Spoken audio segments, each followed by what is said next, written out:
Hi, my dearest confidant. Today I want to talk to you about meditation. I know for some of you that can be a sore subject. It can be something that you feel that's unattainable, but I want you to know that that's not the case. You can do it, and it's not hard.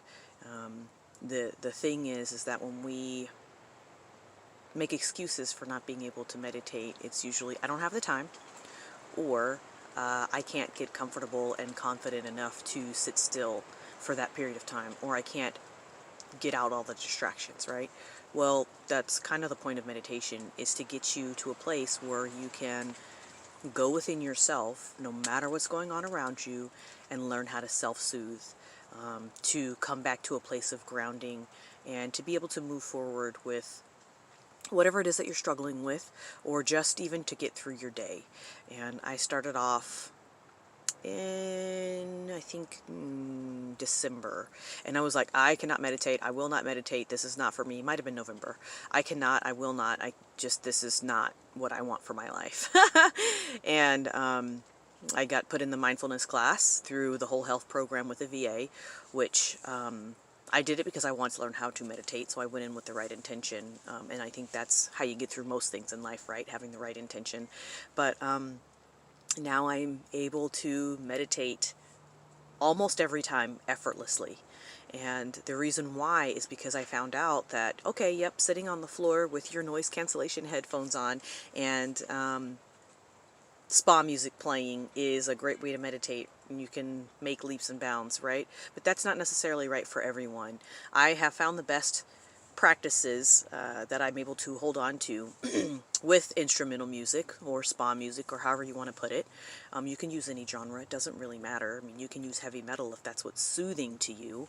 I prefer instrumentals just because if I have the words available to me, I will sing them and then I will get sidetracked, and I don't like that. So yeah, you can do that. Another way that I found to be helpful to meditate is I already do perimeter checks on my property twice a day. I do it to get the dogs their last little bit of exercise. I do it as a scent marker for other animals to keep them off of the property. And it's just become a habit, right? To look for holes in the fence or anything that's out of the ordinary, make sure everything's safe and secure before I go to bed, when I wake up, and then before I go to bed. And I've sometimes even done it under the cover of a full moon, which is extremely soothing and satisfying. And I know the trails, I mean, I could almost walk them blindfolded, almost. But I definitely can do it in the dark with minimal moon activity. So anyways, my point is that mindfulness and meditation are one and the same. You can make it hard on yourself and not, make excuses not to do it, or you can find something that works for you. And I chose to find something that worked for me. The key to meditation is that you're not trying to control your thoughts. All you're doing is focusing yourself inward. You're looking back inward, because if you can do that, then you can get through anything, right? If you just ignore the external noise around you, you can get through anything.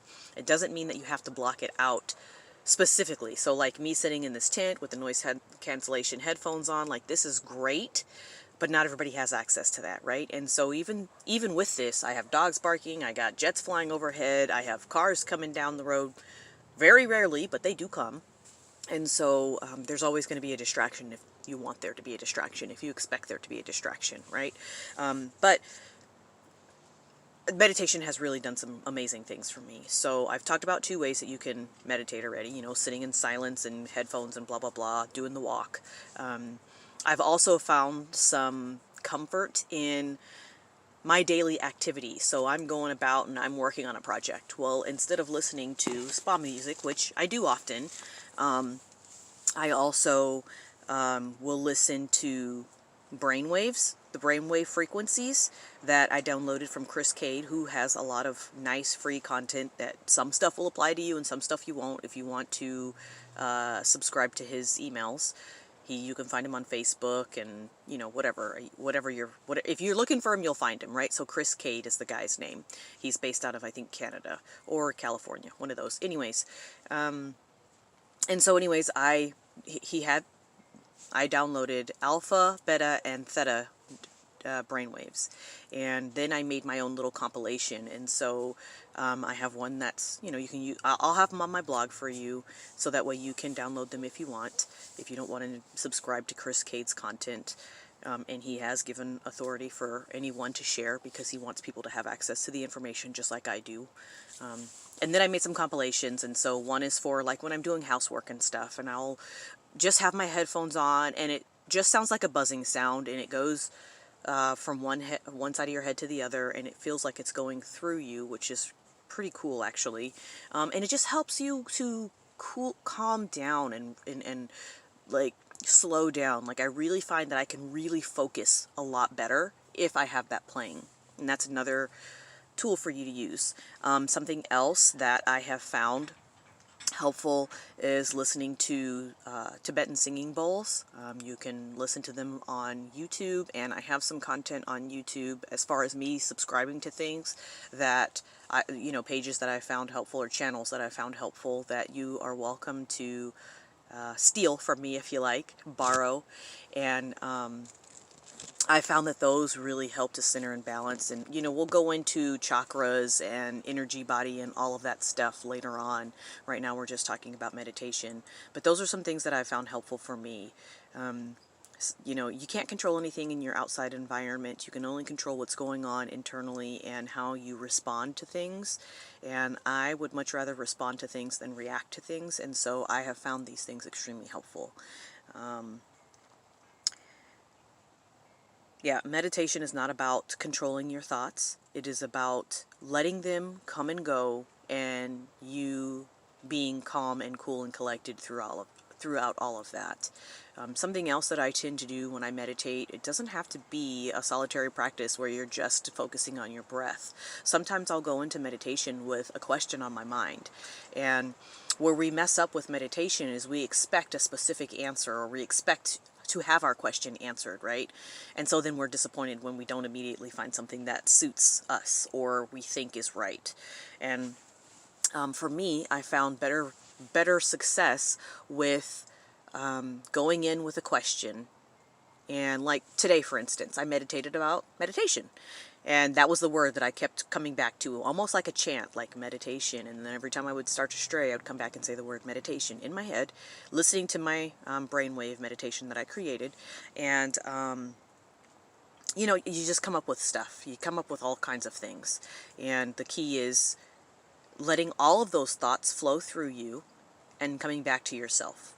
The answers are all within you, and all you have to do, the whole purpose of meditation is to be able to come back to yourself and to ground yourself and to learn how to self-soothe. And when you open yourself up to the infinite possibilities that mindfulness and meditation can bring for you, you start to find more soothing answers.